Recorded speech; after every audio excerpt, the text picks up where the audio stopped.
मंत्री नरहरी झिरवाळ यांनी एका तृतीयपंथी व्यक्तीसोबत आक्षेपार्ह व्हिडिओ व्हायरल झाला आहे.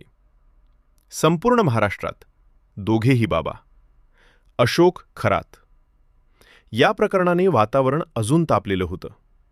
पण तेवढ्यात राज्याचे अन्न व औषध प्रशासन मंत्री नरहरी झिरवाळ यांचा एक अत्यंत वादग्रस्त व्हिडिओ व्हायरल झाला.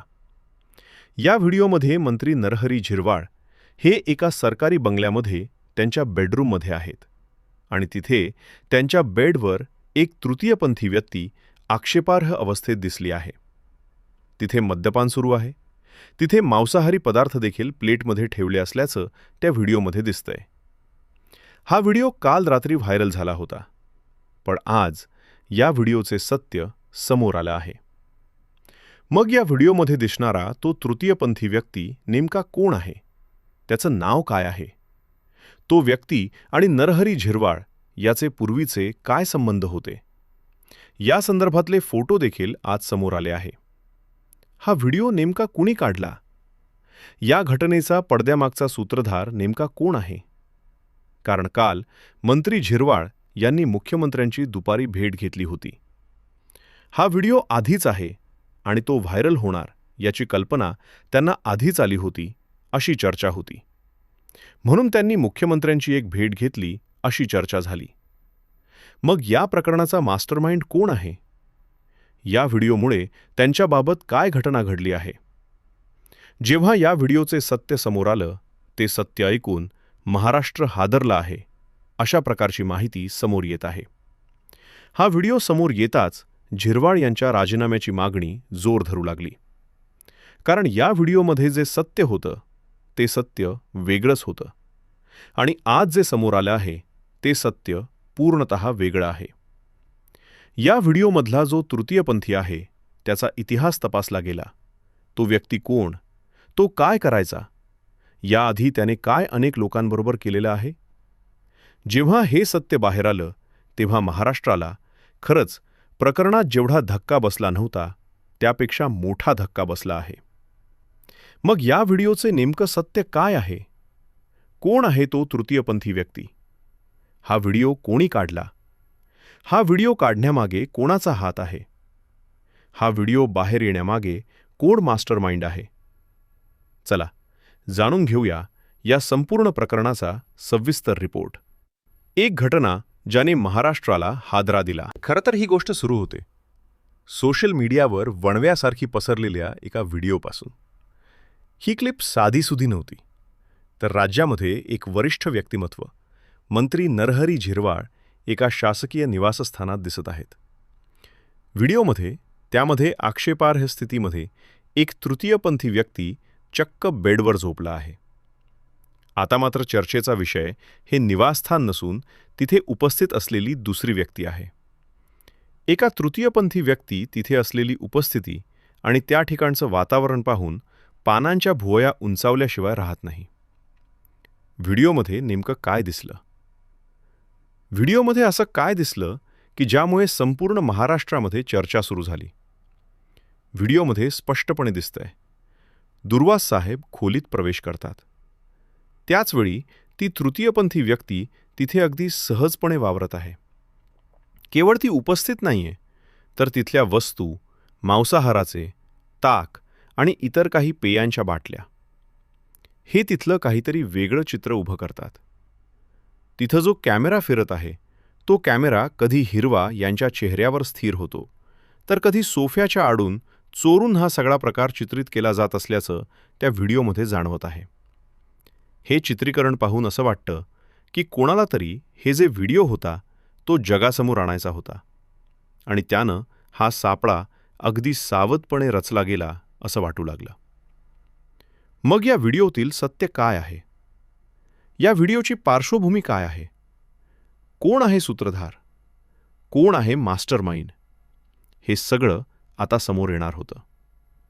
हा व्हिडिओ बाहेर आल्यानंतर सगळ्यात पहिला प्रश्न उरला की पडद्यामागचा सूत्रधार कोण? इतक्या सुरक्षित ठिकाणी कॅमेरा कसा पोहोचला? याचं उत्तर लोकशाही मराठी या वाहिनीनं समोर आणलं आहे.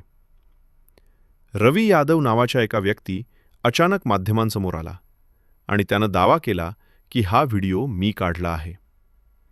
पण मग हा रवी यादव नेमकं कोण आहे? रवी यादवनं दिलेल्या माहितीनुसार व्हिडिओत दिसणारी ती तृतीयपंथी व्यक्ती म्हणजे पवन यादव आहे. ते पुरते. पण त्या व्यक्तीचं नाव पवन यादव असल्याचा दावा केला गेला आहे. रवीनं असा दावा केला की तो तृतीयपंथी व्यक्ती त्याचाच भाऊ आहे.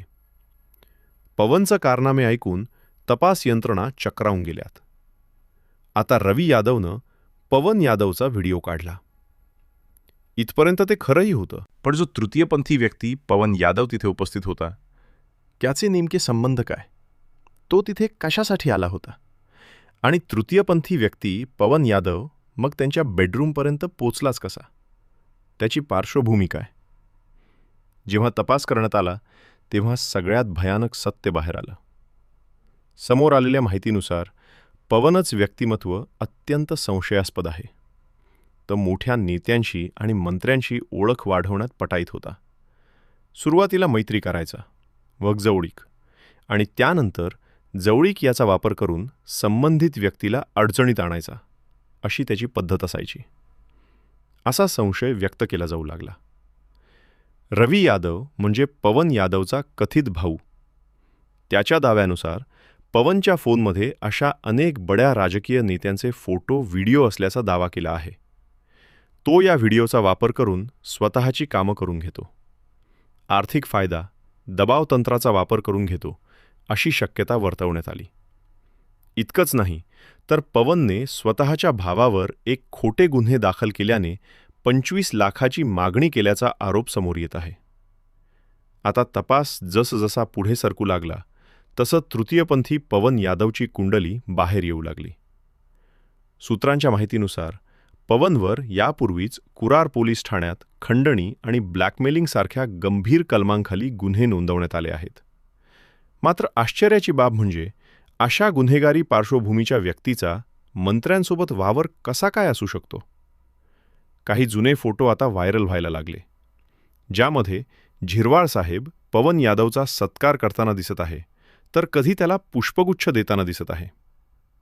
हे फोटो एखाद्या सार्वजनिक कार्यक्रमात आहेत, पण खाजगी आयुष्यात थेट शयनकक्ष बेडरूमपर्यंत पवनला मिळालेली एंट्री हे एक न चुकणारं कोडं बनलं आहे. आता खरं तर खरा धक्कादायक प्रसंग इथून सुरू होतो की हे सगळंच मुख्यमंत्र्यांना माहिती होतं असा दावा करण्यात येतोय. कारण की हेच मंत्री मुख्यमंत्र्यांना भेटले होते. असं म्हटलं जातंय की धूर निघतोय म्हणजे कुठेतरी आग लागलेली असते जिरवा. हे लक्षात असू द्या. संकटाची कुणकुण लागली असावी. राजकीय वर्तुळात अशी चर्चा आहे की हा व्हिडिओ व्हायरल होण्याच्या आधी काही तास आधीच म्हणजे काल दुपारीच यांनी तातडीने मुख्यमंत्र्यांची भेट घेतली. या भेटीत नेमकं काय चर्चा झाली अद्याप गुलदस्त्यात आहे. तरी तपास यंत्रणा या भेटीला संभाव्य संकटाची पूर्वसूचना म्हणून पाहत आहे. रवी यादवने असाही खळबळजनक खुलासा केला आहे. त्याने झिरवळ यांना सावध करण्याचा प्रयत्न केला होता. आमच्या नादाला लागू नका, तो तुम्हाला अडचणीत आले, असा इशारा त्यांनी दिला. परंतु त्यावेळी झिरवळ यांनी त्यांच्याकडे दुर्लक्ष केलं होतं. पवनची मागणी आर्थिक नव्हती, तर त्याने चक्क माझ्याशी लग्न करा, ट्रान्सजेंडर कमिटीवर मोठं पद द्या, मला मंगळसूत्र घाला, अशी मागणी करून त्या मंत्र्याने दबाव टाकल्याचा संशय कृत्य आहे. माझा व्हिडिओ हा बाहेर आल्यानंतर सगळ्यात महत्त्वाचा प्रश्न आहे की सगळ्याच राज्यात अशोक खरात प्रकरण गाजत आहे. राष्ट्रवादीच्या नेत्याचा अजून बाहेरून व्हिडिओ येणं हा केवळ योगायोग आहे की एखादा राजकीय षडयंत्र? हा व्हिडिओ साधारण 6 ते 7 महिने जुना असल्याचं मत तज्ज्ञांचं आहे. रवी यादवच्या म्हणण्यानुसार तो खूप घाबरला होता. त्याने पोलीस आयुक्तांना पत्र दिले, पण मोठ्या नावांचा समावेश असल्याने कारवाई झाली नाही. पण जेव्हा त्याने हे पाऊल उचलले तेव्हा त्याला मंत्र्यांच्या कार्यालयातून धमक्या येत असल्याचं त्यांनी सांगितलं. पवन यादव हा मंत्रालयाचे बनावट आय कार्ड वापरून व्यावसायिकांची फसवणूक करत असल्याचा आरोप आता जोर धरू लागला. या घटनेनंतर राजकीय आरोप याच्या प्रत्यारोपांच्या भरीस झाडल्या गेल्या. काँग्रेसचे नेते हर्षवर्धन सपकाळ यांनी नैतिकतेचा मुद्दा उपस्थित करत झिरवळ यांचा राजीनामा द्या अशी मागणी केली. जनतेच्या पैशावर चालणाऱ्या सरकारी निवासस्थानाचा असा वापर करणं चुकीचं आहे असं देखील त्यांनी म्हटलं.